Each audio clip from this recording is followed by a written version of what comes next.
So, I am a social studies teacher, and as I kind of dived into the different journals, organizations, and careers, I had a little bit of some knowledge on these. One, either I have looked at them before in my undergrad program, or I currently am a member.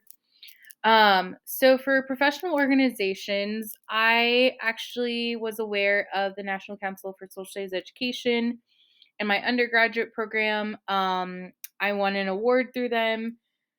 And so they have been, with that award, I got a free year membership. I currently am not paying for it this year, but the National Council, they provide resources to different journals, different websites, books that could help educators. They do have a career center, and they have a lot of professional development available. They have a big conference every year. So National Council is one that I had a little bit of knowledge on. Another one was the Indiana State Teachers Association. I know unions can be kind of a hot topic, but I also know the Indiana State Teachers, they have done a great job of advocating for teachers. And I've heard quite a bit about them recently with those two bills going through the Indiana House and Senate currently. They also have career opportunities through them. They have resources for teachers, and they just provide a lot of guidance and support. And then this Association of American Editor Educators was interesting to me because it was more on a national scale. Um, and they provide, it's not connected to a union. So it just felt less political versus the Indiana State Teachers Association. So those were the three organizations I learned a little bit more about.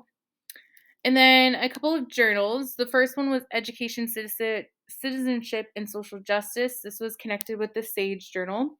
Their aim and scope and kind of goal is for all academic educators and educational policymakers concerned with the meanings and form of citizenship and social justice.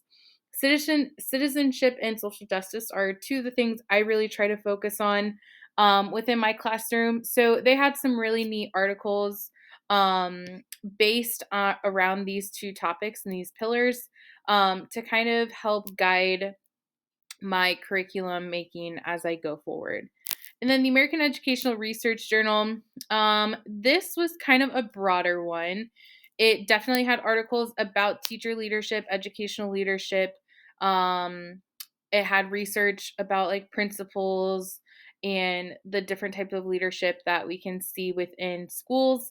So this one was nice because it had more of a wide range, even though initially I was looking for just educational leadership and teacher leadership, but it goes way beyond that.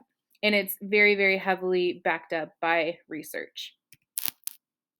And then finally, as I was looking through different websites and also just simply talking to some of my mentors at school, these were the three career opportunities that I was drawn towards. So the very first one was to be a school principal or assistant principal. So basically, some type of admin role. In one of the districts next to us, their assistant principal, they are labeled as the curriculum coordinator.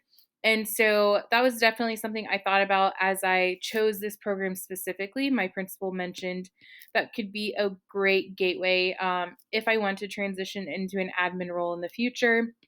The textbook editor really kind of stood out to me. It's still involved with education, but you're not necessarily in the classroom.